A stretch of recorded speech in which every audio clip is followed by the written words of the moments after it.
देखो शिखरे आपणଙ୍କୁ स्वागत। आज ମୁଁ ଆପଣଙ୍କ ପାଇଁ ନେଇ ଆସିଛି ଦେଶ ବିଦେଶର 30ଟି ଗୁରୁତ୍ୱପୂର୍ଣ୍ଣ ଖବର। ଆପଣଙ୍କୁ ଅନୁରୋଧ ଭିଡ଼ିଓଟିକୁ ସମ୍ପୂର୍ଣ୍ଣ ଦେଖିବେ। ଭଲ ଲାଗିଲେ ଏହାକୁ ଲାଇକ୍ ଓ ସେୟାର ନିଶ୍ଚୟ କରିବେ। ନମ୍ବର 1 ବିଜୁ ସ୍ୱାସ୍ଥ୍ୟ କଲ୍ୟାଣ ନବୀନ କାର୍ଡର ଶୁଭାରମ୍ଭ କଲେ ମୁଖ୍ୟମନ୍ତ୍ରୀ। मुख्यमंत्री नवीन पट्टनायक राज्य में बीएसकेवाई नवीन कार्डर शुभारंभ करिसेंती। नियमित सरकारी कर्मचारी और आयकर देउथिबा लोकंकु छाड़ी गाँवर सबु लोक यह सुविधा पाइबे। काली ठारू यह कार्ड बंटन आरंभ होइथिबा बेले मे पहिला ठारू हिताधिकारी माने एहार सुविधा पाइबे।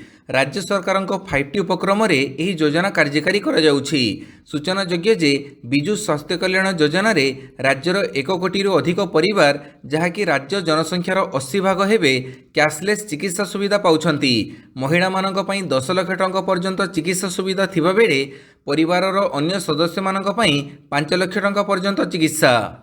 नंबर 2 प्रथम आदिवासी भवन रो शिलान्यास कले मुख्यमंत्री।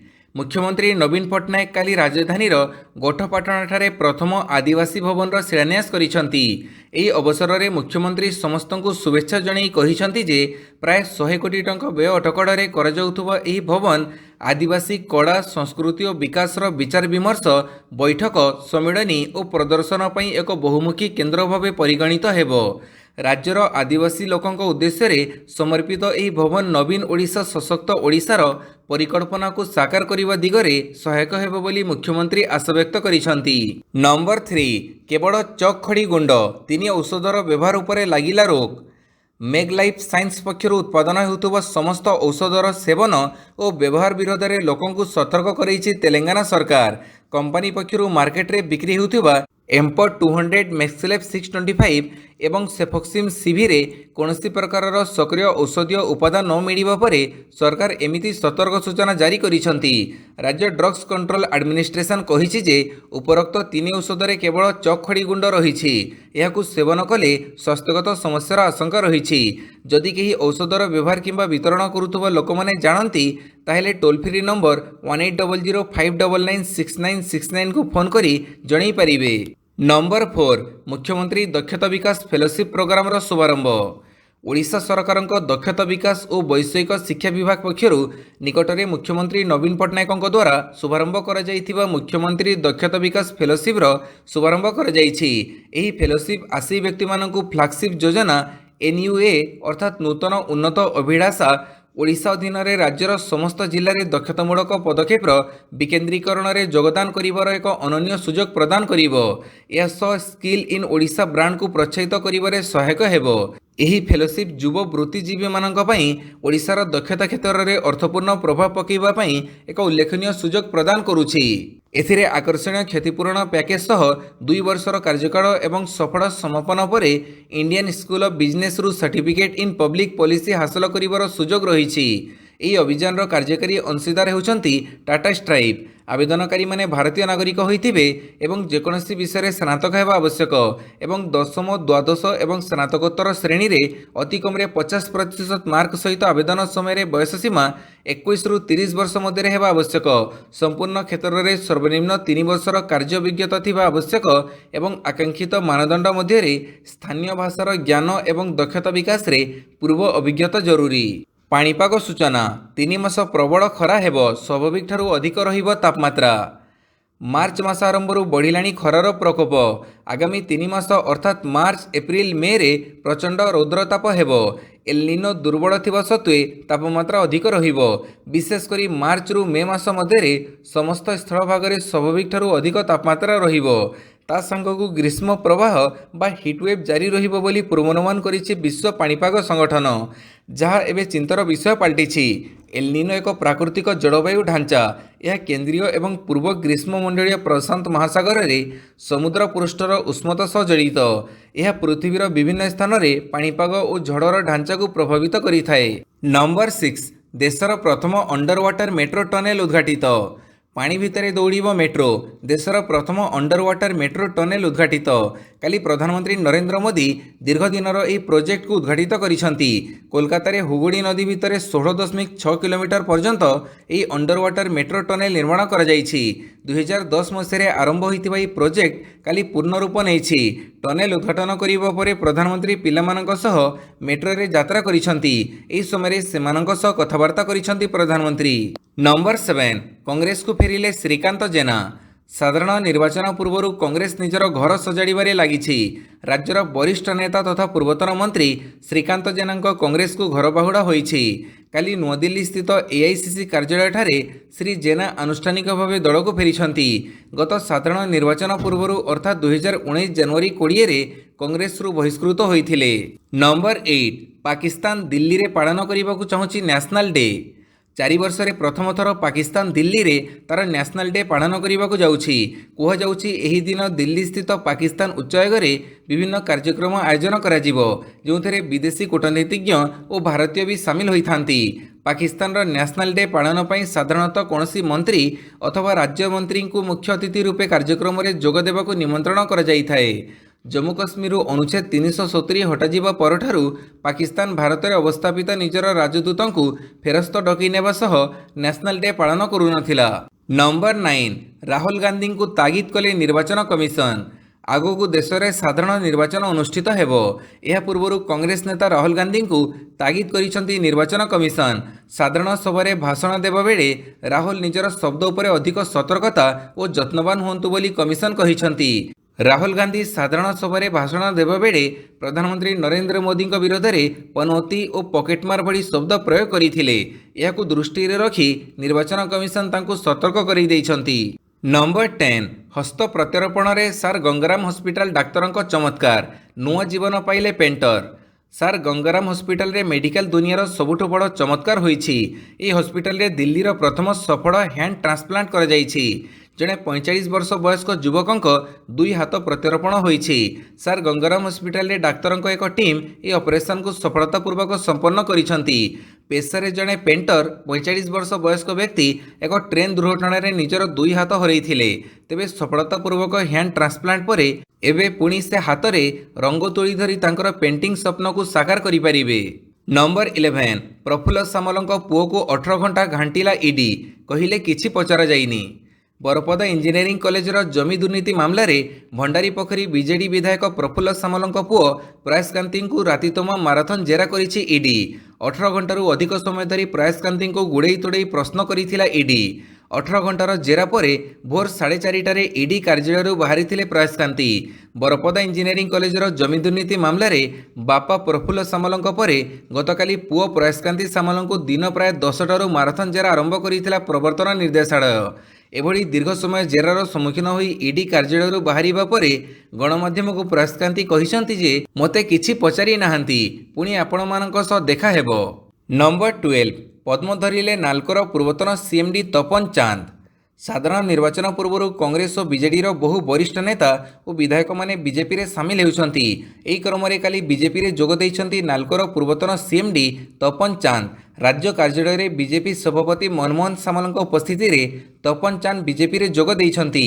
तपन चांद उत्कल विश्वविद्यालयर पूर्वतन छात्र संसद सभापति थिले। छात्र जीवन से एबीवीपी एवं आरएसएस सह जड़ित थिले। समाजर सबु वर्ग को मोदी ग्यारंटी एवं विकसित भारतर वार्ता पहुंचाइबा पई शपथ नैथिले तपन। नंबर 13 जिम कॉर्बेट मुख्य अंचल रे बाघ सफारी उपरे रोक लगैले supreme court. Uttarakhand Jim Corbett national Parker मुख्य अंचल रे टाइगर सफारी उपरे लागिला बैन। काली सुप्रीमकोर्ट ए उपर एक मामला विचार करी बाघ सफारी उपरे प्रतिबंधक लगैछंती। उद्यानर मुख्य अंचल परिवर्ते पेरिफेराल एवं बफर जोन रे सफारी निर्माण करने को अनुमति देइछंती सर्वोच्च अदालत। जिम कॉर्बेट जातीय उद्यान रे बेआईन निर्माण एवं बफर अंचल रे टाइगर सफारी स्थापन मामला उपरे शुणाणी करी सुप्रीमकोर्ट ए निर्देश देइछंती। बफर जोन रे टाइगर सफारी प्रतिष्ठा पई कोर्ट किछि शर्त रखी अनुमति देइछंती।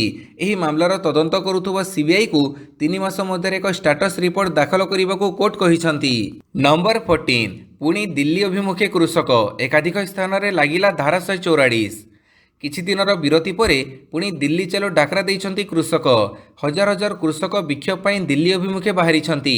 ଏହାକୁ ଦୃଷ୍ଟିରେ ରଖି ଦିଲ୍ଲୀ ପୁଲିସ ଟିକ୍ରି, ସିଙ୍ଗୁ ଓ ଗାଜିପୁର ସୀମା ରେଲୱେ ଏବଂ ମେଟ୍ରୋ ଷ୍ଟେସନରେ ସୁରକ୍ଷା ବ୍ୟବସ୍ଥାକୁ କଡ଼ାକଡ଼ି କରିଛି।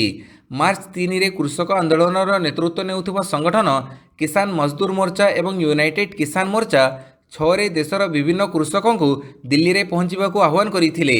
ଆନ୍ଦୋଳନକାରୀମାନେ ବସ୍, ଟ୍ରେନ୍ ଏବଂ ମେଟ୍ରୋ ଯୋଗେ ଦିଲ୍ଲୀରେ ପହଞ୍ଚିବାକୁ ଯୋଜନା କରିଛନ୍ତି। ଏହାକୁ ଦୃଷ୍ଟିରେ ରଖି ସିଙ୍ଗୁ ଏବଂ ଟିକ୍ରି ସୀମାରେ ପୁଲିସ ଏବଂ ପାରାମିଲିଟାରୀ ଫୋର୍ସ ମୁତୟନ ଜାରି ରହିଛି।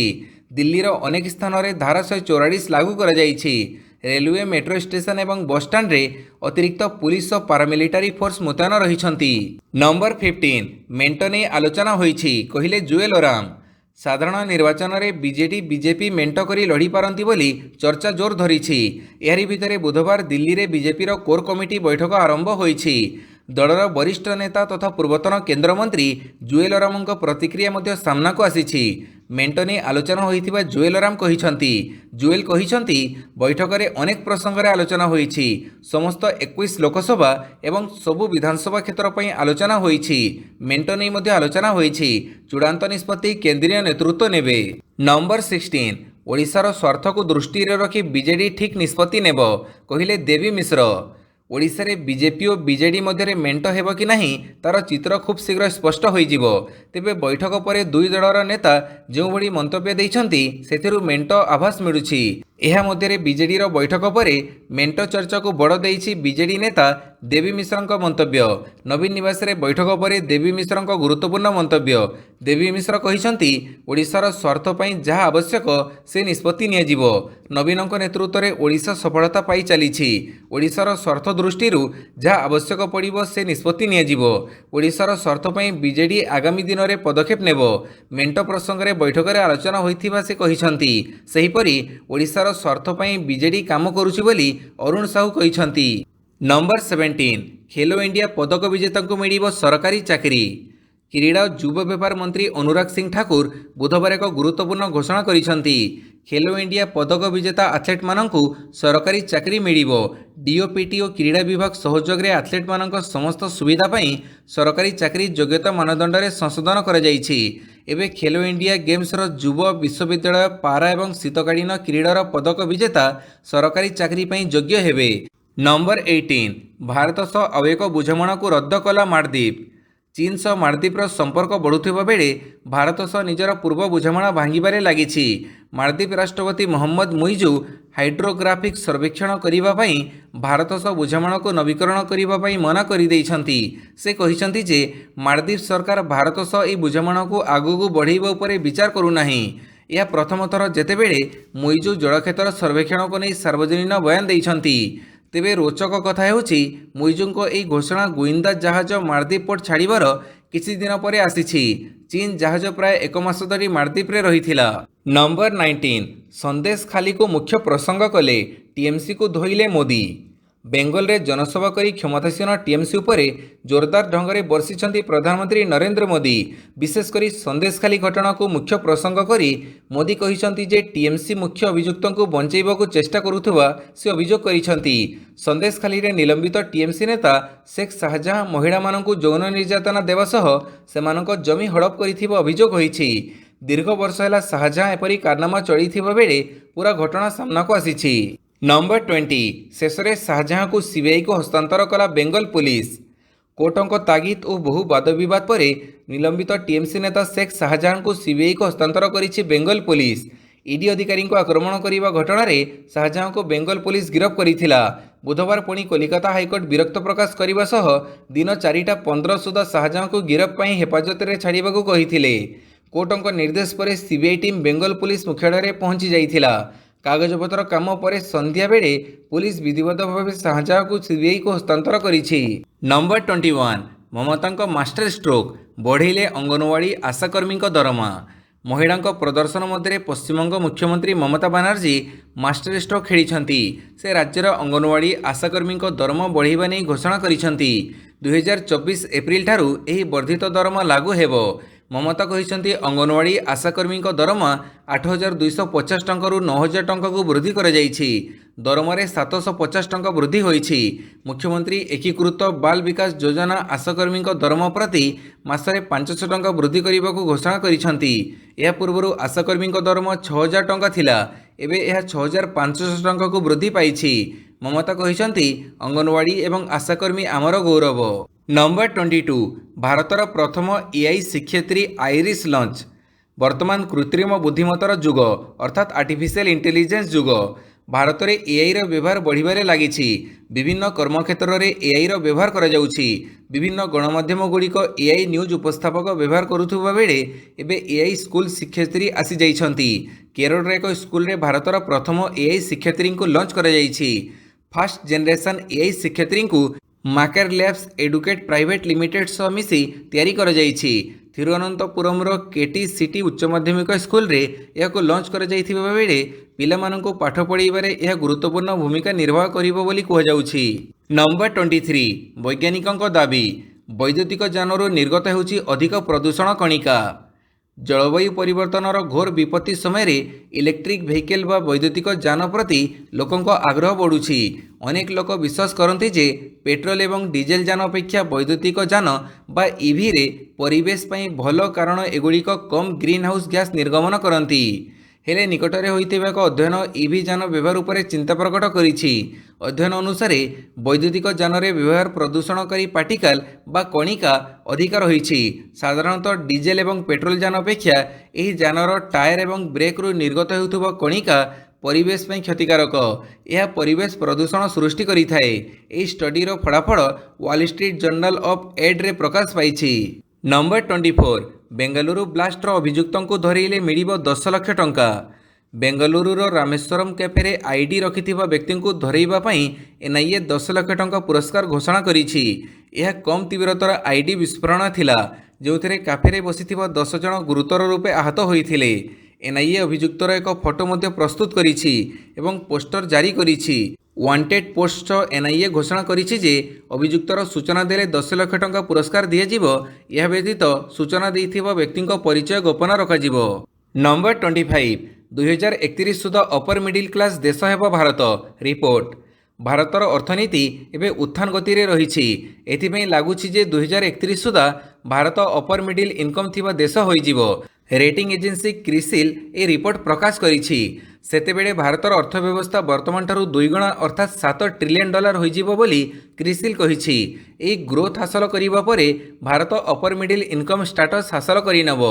2031 सुधा भारत विश्वर तृतीय बृहत अर्थनीति रे परिणत हेबो बोली क्रिसिल कहिछि। 2031 पर्यंत भारत 6.7% हारर अभिवृद्धि करिबो। 2031 सुधा भारतर मुंडपिछा आय $4500 होइजिबो। फड़े आम देश मिडिल इनकम करुवा देशों तालिकार सामिल होइजिबो। नंबर 26 इतिहास रचिले शबनम इस्माइल। महिला क्रिकेट इतिहास रे कले सबुठारु द्रुततम बोलिंग। साउथ अफ्रिकार द्रुत बोलर शबनम इस्माइल रचिले इतिहास। से प्रथम महिला बोलर होइछंती जे कि घंटा प्रति 130 किलोमीटर स्पीड रे बोलिंग करिछंती। इस्माइल मंगलवार यह ऐतिहासिक रेकर्ड निज नारे करिछंती। इस्माइल मुंबई इंडियंस एवं दिल्ली कैपिटल्स मध्य WPL 2024 रे घंटा प्रति 132.1 किलोमीटर स्पीड रे बोलिंग करिथिले। नंबर 27 मागणारे देखिबे T20 विश्वकप समस्त मैच। फैंसों ପାଇଁ खुशी खबर T20 विश्वकप समस्त मैच मोबाइल रे मागणारे देखिबे user. Mobile application Disney Hotstar रे T20 विश्वकप समस्त मैच देखि परिबे फैंस। एथिपई कौनसी देय देवाकू पड़िबो नाही। सूचनायोग्य जून 1 तारिख आरंभ हेबो T20 विश्वकप 2024। चलित थर अमेरिका और वेस्टइंडीज रे खेला जिवो एई टूर्नामेंट समस्त मैच। एई टूर्नामेंट रे मोट 20टी टीम क्वालिफाई करिथिबा बेले सेमानक मध्यरु 8टी टीम T20 विश्वकप रे एंट्री करिवे। सही ठारु ही आरंभ हेबो सुपर 8 स्टेज मुकाबिला। शेष रे जून 29 रे T20 विश्वकप 2024 रो फाइनल मुकाबिला खेला जिवो। नंबर 28 सेनांक सह तालीम नेबे पाक खेलाड़ी। वर्तमान पीसीबी खेलाड़ी फिटनेस को नहीं चिंतित। यह दृष्टि रखी बोर्ड एक गुरुत्वपूर्ण निष्पत्ति नहीं। पाकिस्तान सुपर लीग शेष होगा पर पाकिस्तानी खेलाड़ी मैंने सेना निकट में 10 दिन तालीम नेबे एने निष्पत्ति नहीं बोर्ड। सूचना अनुजाई पाकिस्तानी क्रिकेटरों पर यह 10 दिनिया कैंप मार्च 25 रु एप्रिल 8 पर्यंत आरंभ हेबो। मंगलवार इस्लामाबाद रे खेलाड़ी को संबोधित करुवा बेले ପିସିବି ମୁଖ୍ୟ ମୋହସିନ ନକवी ଏହି ଘୋଷଣା କରିଛନ୍ତି। ନମ୍ବର 29 ପ୍ୟାରିସ୍ ଅଲିମ୍ପିକ୍ସ ନ୍ୟୁଜିଲାଣ୍ଡ ବିପକ୍ଷରେ ଭାରତ ପୁରୁଷ ହକି ଟିମ୍ ଆରମ୍ଭ କରିବ ଅଭିଯାନ। ପ୍ୟାରିସ୍ 2024 ଅଲିମ୍ପିକ୍ସ 26 ଜୁଲାଇରୁ 11 ଅଗଷ୍ଟ ପର୍ଯ୍ୟନ୍ତ ଆୟୋଜିତ ହେବ। ଟୋକିଓ ଗେମ୍ସର ବ୍ରୋଞ୍ଜ ପଦକ ବିଜେତା ଭାରତୀୟ ଟିମ୍ 27 ଜୁଲାଇରେ ନ୍ୟୁଜିଲାଣ୍ଡ ବିପକ୍ଷରେ ତାର ଅଭିଯାନ ଆରମ୍ଭ କରିବ। ଏହାପରେ 29ରେ ଆର୍ଜେଣ୍ଟିନାକୁ, 30ରେ ଆୟାରଲ୍ୟାଣ୍ଡ, 1 ଅଗଷ୍ଟରେ ବେଲଜିୟମକୁ ଓ 2 ଅଗଷ୍ଟରେ ଅଷ୍ଟ୍ରେଲିଆକୁ ଭେଟିବ। ଭାରତ ପୁଲ୍ ବିରେ ସ୍ଥାନ ପାଇଛି। ପୁଲ୍ ଏରେ ନେଦରଲ୍ୟାଣ୍ଡ, ସ୍ପେନ୍, ଜର୍ମାନୀ, ଫ୍ରାନ୍ସ, ଗ୍ରେଟ୍ ବ୍ରିଟେନ୍ ଓ ଦକ୍ଷିଣ ଆଫ୍ରିକା ରହିଛି। କ୍ୱାର୍ଟର ଫାଇନାଲ ଅଗଷ୍ଟ 4ରେ, ସେମିଫାଇନାଲ 6 ଅଗଷ୍ଟରେ ଖେଳାଯିବ। ବ୍ରୋଞ୍ଜ ପଦକ ଓ ଫାଇନାଲ ମ୍ୟାଚ୍ ପାଇଁ ମୁକାବିଲା 8ରେ ଆୟୋଜିତ ହେବ। ବେଲଜିୟମ ଗତ ସଂସ୍କରଣରେ ସ୍ୱର୍ଣ୍ଣ ପଦକ ହାସଲ କରିଥିଲା। ନମ୍ବର 30 ଆଇସିସି ର୍ୟାଙ୍କିଙ୍ଗ ପ୍ରଥମ ଥର ପାଇଁ ଟପ୍ 10ରେ ଯଶସ୍ୱୀ। ଟିମ୍ ଇଣ୍ଡିଆର ଯୁବ ବ୍ୟାଟର ଯଶସ୍ୱୀ ଜୟସୱାଲ ନିଜ ଟେଷ୍ଟ କ୍ୟାରିୟରରେ ନୂଆ ଇତିହାସ ସୃଷ୍ଟି କରିଛନ୍ତି। ସେ ପ୍ରଥମ ଥର ପାଇଁ ଆଇସିସି ଟେଷ୍ଟ ବ୍ୟାଟର ର୍ୟାଙ୍କିଙ୍ଗର ଟପ୍ 10ରେ ପ୍ରବେଶ କରିଛନ୍ତି। ଇଂଲଣ୍ଡ ବିପକ୍ଷ ଟେଷ୍ଟ ସିରିଜରେ ଦମଦାର ବ୍ୟାଟିଂ କରିଥିବା ଯଶସ୍ୱୀ 2023ରେ ଡେବ୍ୟୁ କରିଥିଲେ। ମାତ୍ର କିଛି ମ୍ୟାଚ୍ ପରେ ସେ ର୍ୟାଙ୍କିଙ୍ଗର ଟପ୍ 10ରେ ପହଞ୍ଚି ଯାଇଛନ୍ତି। ଗତ ସପ୍ତାହରେ ସେ ର୍ୟାଙ୍କିଙ୍ଗର 12ତମ ସ୍ଥାନରେ ଥିଲେ। ହେଲେ କାଲି ଆଇସିସି ଜାରି କରିଥିବା ଅପଡେଟ୍ ର୍ୟାଙ୍କିଙ୍ଗରେ ଯଶସ୍ୱୀ 2ଟି ସ୍ଥାନ ଉପରକୁ ଉଠି 10 ନମ୍ବରରେ ପହଞ୍ଚି ଯାଇଛନ୍ତି। ଏବେ ତାଙ୍କ ପଏଣ୍ଟ 727 ପଏଣ୍ଟ ରହିଛି। ଭିଡ଼ିଓଟିକୁ ସମ୍ପୂର୍ଣ୍ଣ ଦେଖିଥିବାରୁ ବହୁତ ବହୁତ ଧନ୍ୟବାଦ।